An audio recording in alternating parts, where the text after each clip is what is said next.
Empat hukum rohani bagian ketiga. Jadi prinsip ketiga, Yesus Kristus adalah satu-satunya jalan keselamatan. Shalom, shalom akan sehat. Nah, apakah Yesus Kristus adalah satu-satunya jalan keselamatan ini ada dasarnya? Ataukah klaim tanpa dasar? Ataukah hanya klaim sepihak? Ya, mari kita lihat berikut ini. Nah, mengapa disebut satu-satunya jalan? Apakah Yesus Kristus punya hak eksklusif gitu loh?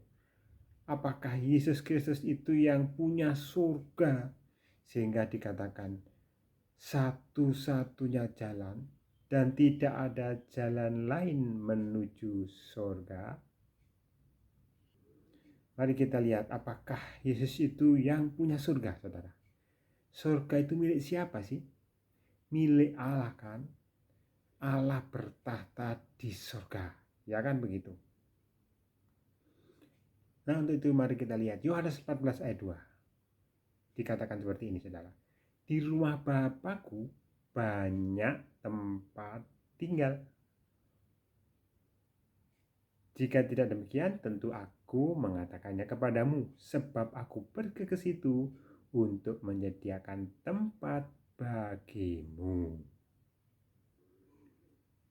Nah, di sini Yesus menyebut Allah itu dengan sebutan Bapa. Apakah benar yang dimaksud Bapa itu adalah Allah? Nah, kita bisa lihat ayat sebelumnya, saudara. Yohanes 14 ayat 1. Bunyinya seperti ini. Janganlah gelisah hatimu, percayalah kepada Allah, percayalah juga kepadaku. Nah, setelah itu Yesus menyebut Bapa. Jadi memang kaitannya Allah dan Bapa itu ada. Jadi memang yang dimaksud Bapa di sini adalah Allah, saudara. Karena ini sambungan gitu ya. Nah, kemudian kita cermati ya, Yesus bilang di rumah Bapakku banyak tempat tinggal. Tempat tinggal yang di mana ya? Tempat tinggal Bapa itu di mana? Tentu di surga. Rumah Allah, rumah Bapa itu di surga toh. Nah, kemudian di akhirnya Yesus bilang apa? Yesus mengatakan, sebab aku pergi ke situ untuk menyediakan tempat bagimu. Nah, berarti Yesus Kristus menyediakan tempat untuk murid-muridnya waktu itu di surga, kan gitu. Nah, apakah Yesus Kristus yang punya surga sampai bisa bilang seperti itu, saudara? Apa dasarnya? Kita lihat Yohanes 16 ayat 15 ayat. Segala sesuatu yang Bapa punya adalah aku punya. Nah, di sini kuncinya, saudara.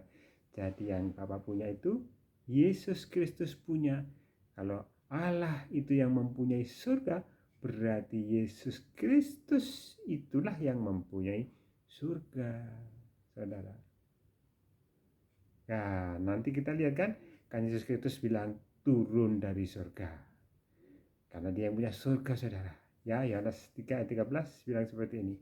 Tidak ada seorang pun yang telah naik ke surga selain daripada dia yang telah turun dari surga, yaitu anak manusia. Ya, jadi yang dimaksud anak manusia, yang dimaksud dia itu adalah Yesus Kristus, saudara. Nah, ayat 38 berkata seperti ini.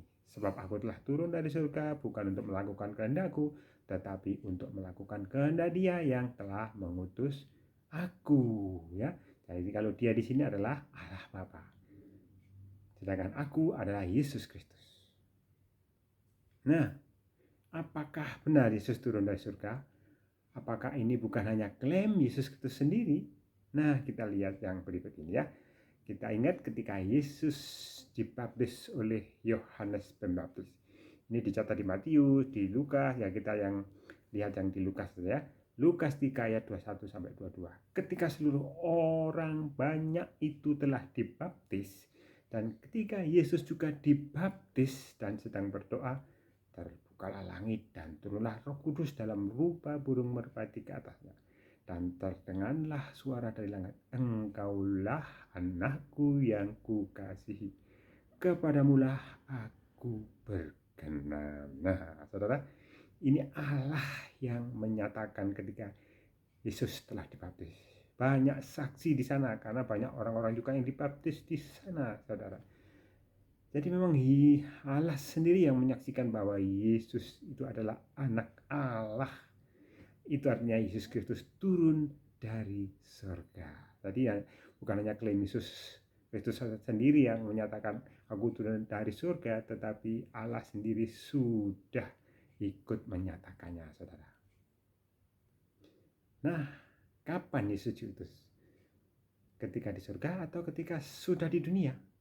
Kalau nabi lain diutus ketika di dunia dan sudah dewasa, saudara.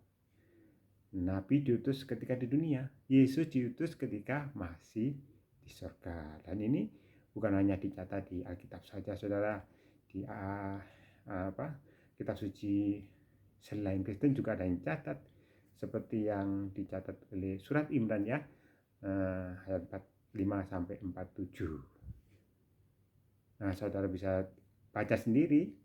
Yang jelas bahwa Isa diutus ketika masih di surga, belum dilahirkan oleh Siti Maryam. Jadi dia diutus memang sejak dari surga ya, lain dengan nabi-nabi lain yang diutus ketika sudah dewasa dan di bumi, saudara. Nah, kemudian apalagi alasan mengapa Yesus Kristus satu-satunya jalan keselamatan? Alkitab mencatat ya dalam Yohanes 14 ayat 6. Kata Yesus kepadanya, "Akulah jalan dan kebenaran dan hidup. Tidak ada seorang pun yang datang kepada Bapa kalau tidak melalui aku." Saudara, jelas kalau di Alkitab memang tidak ada jalan selain Yesus Kristus. Yohanes 10 ayat 9 juga mencatat, "Akulah pintu. Barang siapa masuk melalui aku, ia akan selamat dan ia akan masuk dan keluar dan menemukan padang rumput." Jadi Yesus pintu satu-satunya, saudara. Ada pintu lain, saudara. Tidak ada seorang pun yang datang kepada Bapa kalau tidak melalui Yesus. Setiap orang yang mau masuk surga harus lewat Yesus, baik Kristen maupun bukan Kristen. Ini bukan klaim agama Kristen saja loh ya. Al-Quran pun mencatat demikian ya. Kenapa saya katakan demikian? Ya karena semua orang akan diadili. Siapa yang mengadili? Yesus Kristus, Nabi Isa. Tak bisa orang luput dari pengadilan. Jadi harus mengharap, harus diadili, itu artinya ya ada hakim di situ ya. Hakimlah yang akan memutuskan masuk surga atau neraka. Semua akan dihakimi tak terkecuali. Itulah yang dimaksud jalan satu-satunya. Nah, kalau sudah tahu Yesus Kristus satu-satunya jalan, tugas kita adalah percaya kepadanya ya. Yohanes 11 ayat 25. Jawab Yesus, "Akulah kebangkitan dan hidup.